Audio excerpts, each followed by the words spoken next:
लगातार चलता रहेगा। और आज तो केवल 30 किलोमीटर चला है, अगली बार आएंगे तो पूरे हरदोई में चलाने का काम समाजवादी रथ का होगा। और मुझे याद है जब जब रथ चला है तब सरकार बनी है समाजवादियों की। जब रथ चलता है सरकार चलती है। और अब तो सरकार इशारा कर रही है डीजल पेट्रोल महंगा कर करके कि साइकिल चलाइए, क्योंकि साइकिल को ना डीजल चाहिए ना पेट्रोल चाहिए।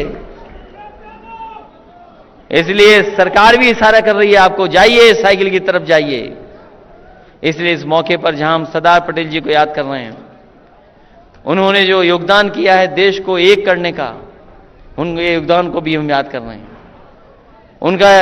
उनका बताए हुए रास्ते पे चलने के लिए हम लोग संकल्प ले रहे हैं। उन्होंने किसानों को अंग्रेजों से सम्मान दिलाया है, तो आप लोग भी संकल्प लो कि इस चुनाव में हम किसान का सम्मान दिलाने का काम करेंगे और भारतीय जनता पार्टी को उत्तर प्रदेश से हटाने का काम करेंगे। ये काम नहीं कर रहे हैं, ये काम नहीं कर रहे हैं, ये काम चोरी कर रहे हैं। 4.5 साल टाइम पास कर दिया हमारे बाबा मुख्यमंत्री जी ने, और 4.5 साल बाद बोल रहे हैं कि हम लैपटॉप देंगे, लैपटॉप देंगे, टैबलेट देंगे। अरे गांव के लोग जानते हैं,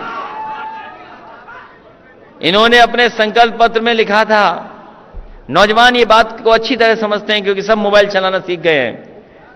ये नौजवान सब जानते हैं, संकल्प पत्र बीजेपी ने जब बनाया तो उन्होंने कहा कि हम लैपटॉप देंगे, स्मार्टफोन देंगे, वाईफाई फ्री देंगे, 1 GB डेटा फ्री देंगे। सोचो 4.5 साल पूरे हो गए, क्या मिल गया नौजवानों को? लैपटॉप नहीं मिला। और 4.5 साल तक जाने कौन सी टैबलेट देते रहे जो अब टैबलेट देने जा रहे हैं, बताओ कौन सी टैबलेट दे रहे थे 4.5 साल? ये आपको पीछे रखना चाहते हैं समाजवादियों ने। बताओ कब लैपटॉप बांट दिया, कब बांट दिया लैपटॉप समाजवादियों ने? और जहां कहीं भी हरदोई के लोग हैं जो उस समय पढ़ करके जिन बच्चों को लैपटॉप मिला था, ऐसा दुनिया का सबसे अच्छा लैपटॉप दिया था कि अगर आज भी चला रहे होगे तो आज भी लैपटॉप चल रहा होगा, आज भी खराब नहीं हुआ है।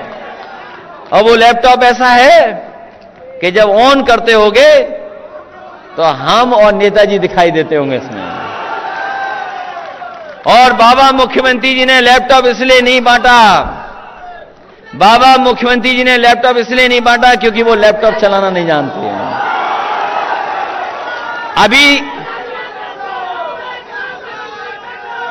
अभी तक तो हम लोग ये मानते थे कि वो लैपटॉप चलाना नहीं जानते हैं। एक अधिकारी ने बताया कि वो लैपटॉप तो लैपटॉप, वो मोबाइल भी नहीं चला पाते हैं। सोचो आप,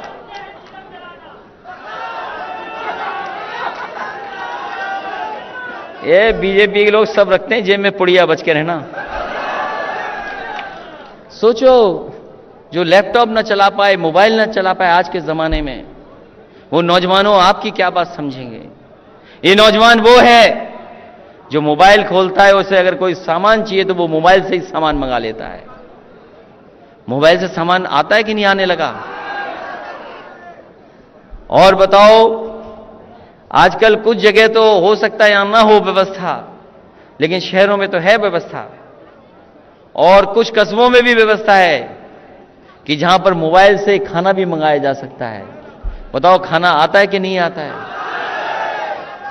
और समाजवादियों ने एम्बुलेंस चलाई थी, फोन मिलाओ 108 102 एम्बुलेंस आ जाएगी। था इंतजाम कि नहीं था इंतजाम? अब लेकिन बाबा मुख्यमंत्री तो खराबी तो हो जाएगा, वो जानते ही नहीं है। और यही 100 नंबर में था। ये बात मैं इसलिए कह रहा हूं क्योंकि इस संस्था को चलाने का काम डॉक्टर एसपी सिंह जी और उनकी पत्नी जो पूर्व में एमएलसी रही कांति सिंह जी, वो चला रही हैं। हालांकि मैं नहीं देख पा रहा हूं, मैं तो वीडियो जब देखा तब मुझे दिखाई दिया इसके ऊपर क्या लिखा है।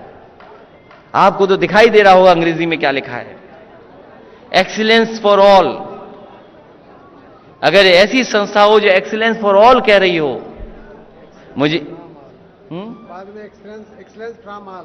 एक्सीलेंस फ्रॉम ऑल, जो एक्सीलेंस की बात करते हो, जो सबसे उत्कर्ष की बात करते हो, जो सबसे अच्छी चीज की बात करते हैं।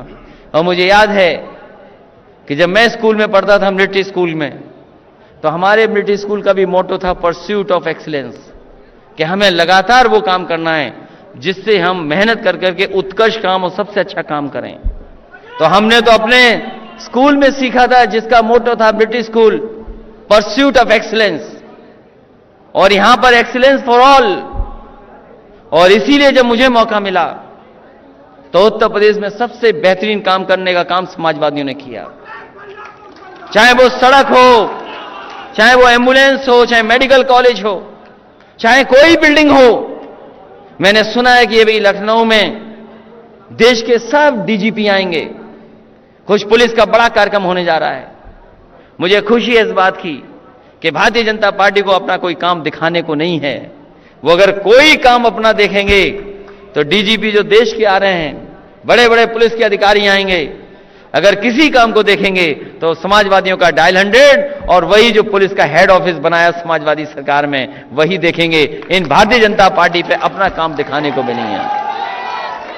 जो कभी कभी हिसाब किताब मांगते हैं, जो कभी कभी हिसाब किताब मांगते हैं हमारे काम का, तो सोचो मुख्यमंत्री जी जहां बैठते हैं वो समाजवादी की सरकार में बना है।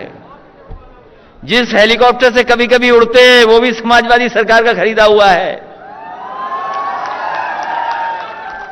और अभी एक इंडिया टुडे संस्था है, वो मैगजीन बहुत बड़ी, उसमें मैंने एक तस्वीर देखी मुख्यमंत्री जी की। वो मुख्यमंत्री जी सोफे पे बैठे हैं, वो भी समाजवादी सरकार का बनाया हुआ है। और इस गाड़ी में लखनऊ में चलते हैं, वो भी गाड़ी समाजवादी सरकार में ली गई थी। इनका अपना क्या है सोचो, क्या है इनका अपना? इसलिए धुएं में उड़ाने वाले लोगों को धुएं में उड़ा देना है। बहुत बहुत धन्यवाद। और मैं बधाई देता हूं डॉक्टर एसवी सिंह जी को और कांति सिंह जी को और अपने समाजवादी जितने साथी हैं और आए हुए हमारे नौजवान किसान भाई। आपने बहुत ऐतिहासिक स्वागत किया है। जब से एक्सप्रेसवे से उतरे हैं लगातार हमें समाजवादी साथी दिखाई हैं, लगातार समाजवादी साथी दिखाई दिए हैं। एक्सप्रेसवे से लेकर के यहां तक, और जहां पर मैंने प्रतिमा का अनावरण किया है सरदार पटेल जी का और एसपी सिंह जी के पिताजी का, लगातार हमें लोग दिखाई दिए हैं। ये भरोसा दिला रहा है कि आने वाले समय में समाजवादी पार्टी को कोई रोक नहीं सकता है। यही जनता समाजवादियों की एक बार बहुमत की सरकार बनाने का काम करेंगे। मैं एक बार फिर संस्था के सभी बच्चों को बधाई देता हूं जिन्होंने बहुत अच्छा स्वागत गीत किया है, क्योंकि इस संस्था में पढ़ने का जो आपको मौका मिला है, आपका भविष्य बेहतर बनेगा। वहीं मुझे स्विमिंग पूल देखने को मिला, कहां होता है स्कूलों में स्विमिंग पूल, लेकिन हम आज आपको भरोसा दिलाते हैं समाजवादी सरकार बनेगी तो जो स्कूल हैं सरकारी, उनको कैसे बेहतर किया जा सके और आज के समय पर जो पढ़ाई की जरूरत है वो पढ़ाई कैसे हो, और आज के समय पे जो रोजगार मिल सकते हैं उसके लिए ट्रेनिंग कैसी हो, उसका काम समाजवादी लोग करेंगे।